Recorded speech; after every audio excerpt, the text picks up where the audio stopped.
Sziasztok! Ebben a videóban közelebbről is megismerkedünk egy csomagolásmentes bolttal, nevezetesen a Leméremmel.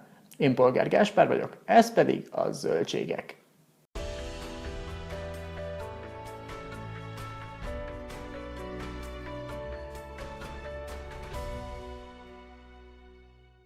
Korábban már több videóban említettem, illetve a social media felületeken is láthattátok, hogy a Sziget Fesztivál ideje alatt a Lemérem boltban dolgoztam, hiszen ez a csomagolásmentes bolt kitelepült a szigetre, én pedig lehetőséget kaptam arra, hogy részt vegyek ebben a projektben.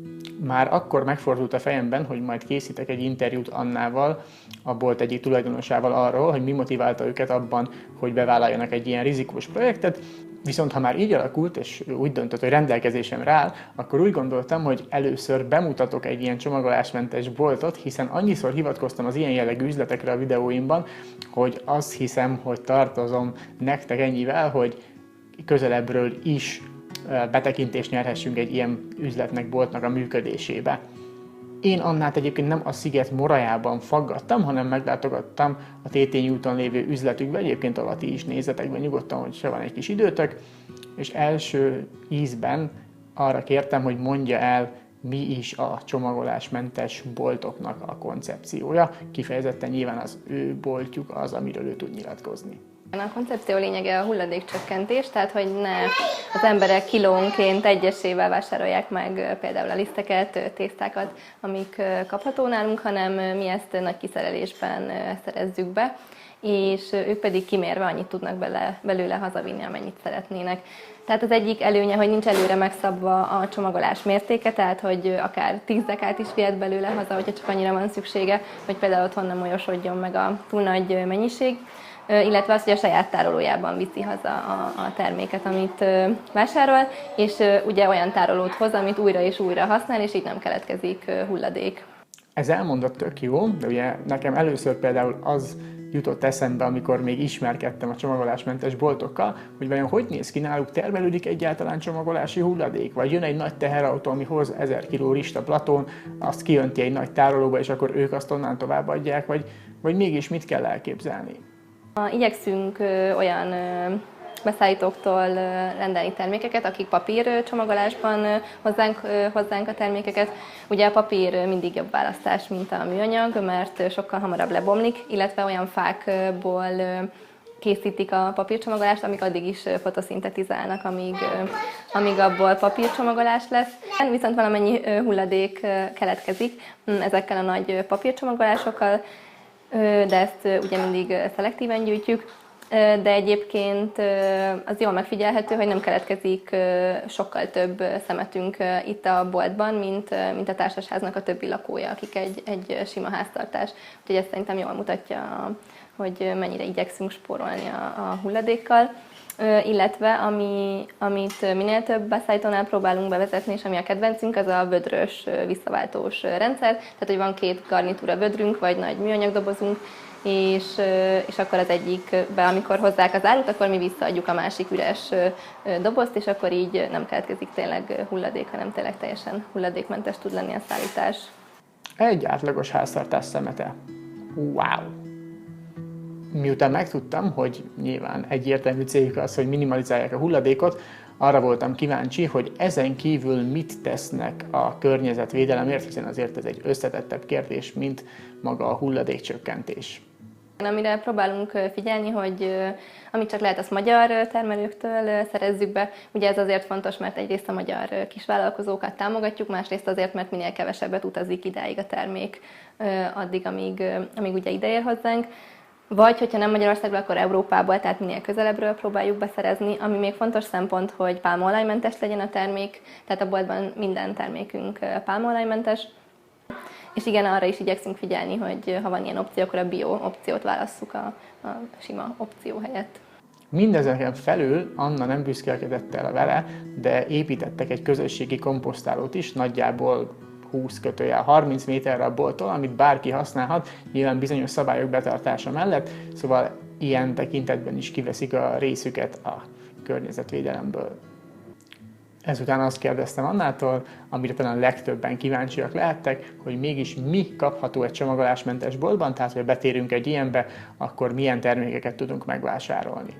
Kaphatóak nálunk lisztek, tészták, magok, aszalványok, itt látható is mögöttem fűszerek, a teák, kávé, csokipasztillák, granolák, karamellás mandula, mármint ilyen bevonatos mandulák, étcsokis, kókuszos műzlik, csiráztatáshoz is például, magok, ilyen főzési alapanyagok, kuszkusz, bulgur, köles, vöröslencse, zappehely, és vannak ilyen zero waste kiegészítőink is, tehát vászonzsákok, kenyeres zsákok.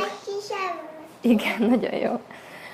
Újraszalvéták, ugye amivel a műanyag opciókat tudjuk kiváltani, és ezek is ugye az a lényeg, hogy többször használjuk őket, és nem keletkezik belőlük évek alatt sem hulladék. Ilyen fürdőszobai kiegészítők, szappanok, dezodorok, fogkrémek, ezek mind egyébként vagy üveg, vagy papírcsomagolásban vannak. Tehát ami még fontos, és fontos szempont, hogy semmi sincs műanyagban kint a boltban. Még amik vannak üveges termékeink, ezek szörpök, szószok, lekvárok, itt pedig mindegyiknek az üvege visszaváltható, tehát vissza tudják hozzánk hozni a vásárlók.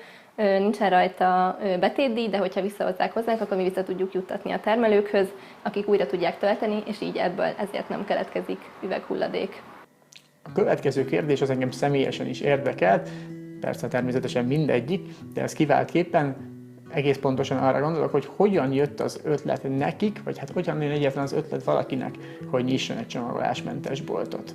Ez inkább a férjemtől jött, a Márktól jött, ami azért érdekes, mert ugye inkább az ilyen csomagolásmentes, vagy hulladékmentes szemléletet a hölgyekhez szokták kötni.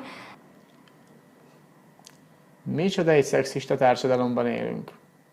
De ez nálunk egyébként pont fordítva történt, tehát ő volt az, aki az elejétől fogva, például amikor nem volt még házat menő szelektív hulladékgyűjtés, már akkor is gyűjtöttük szelektíven a hulladékot, és elvittük az ilyen nagy lerakókba, a nagy zsákokban. Aztán amit mi elhagytunk először, azok a műanyag zacskók, tehát hogy nem vettünk le egy banánnak mondjuk egy műanyag zacskót, aminek egyébként is héja van a boltban, hanem azt mondjuk elvittük a kezünkbe, vagy a zsömléknek, vagy a kiflinek vittünk vászonzsákot. A következő dolog például, amit mi elhagytunk, azok a ásványvizek voltak, tehát hogy nem vásároltunk palackos ásványvizet. Igen, onnan is jött az ötlet, hogy mi is ezt szerint éltük a saját életünket, tehát mi is csomagolásmentes boltba jártunk vásárolni, mielőtt megnyitottuk a saját boltunkat. Plusz született egy kislányunk, és akkor én otthon voltam vele, és a Márk meg azért volt otthon, mert ugye jött a Covid, és ő otthonról tanított. És így, mivel mind a ketten otthon voltunk, úgymond volt erre időnk, hogy megnyissunk egy ilyen boltot. Összességében tehát elmondható, hogy a csomagolásmentes boltok sem tökéletesek, viszont törekednek a tökéletességre, és ez a legfontosabb, hiszen ha megtesszük azokat az erőfeszítéseket, amiket meg tudunk tenni, akkor már egy sokkal-sokkal élhetőbb kis bolygót kapunk. Láthattátok, hogy itt is vannak termékek, amik csomagolva vannak, de a csomagolásuk újrahasznosítható vagy visszaváltható, mint az üvegek esetében, ezért nagyon-nagyon jó az, hogyha ilyen helyen vásárolunk, hiszen mi is tudjuk redukálni vagy csökkenteni ezt a hulladéktermelést. Arról nem is beszélve, hogyha ilyen helyen vásárolunk, akkor az ilyen zöld mentalitású vállalkozásoknak, kisvállalkozásoknak a fennmaradását segítjük, ami nyilvánvalóan egy pozitív dolog. Ha időtök engedi, látogassatok el a Lemérembe, a Tétényi útra, vagy látogassatok el a hozzátok legközelebb eső csomagolásmentes boltba. Addig is nézzétek meg az előző videóimat, meg majd nézzétek meg a következőket is. Találkozunk hamarosan, mégpedig a Lemérem a szigeten projektes videóval. Vigyázzatok magatokra, vigyázzatok a bolygóra, és ne felejtjétek, a környezetvédelem menő!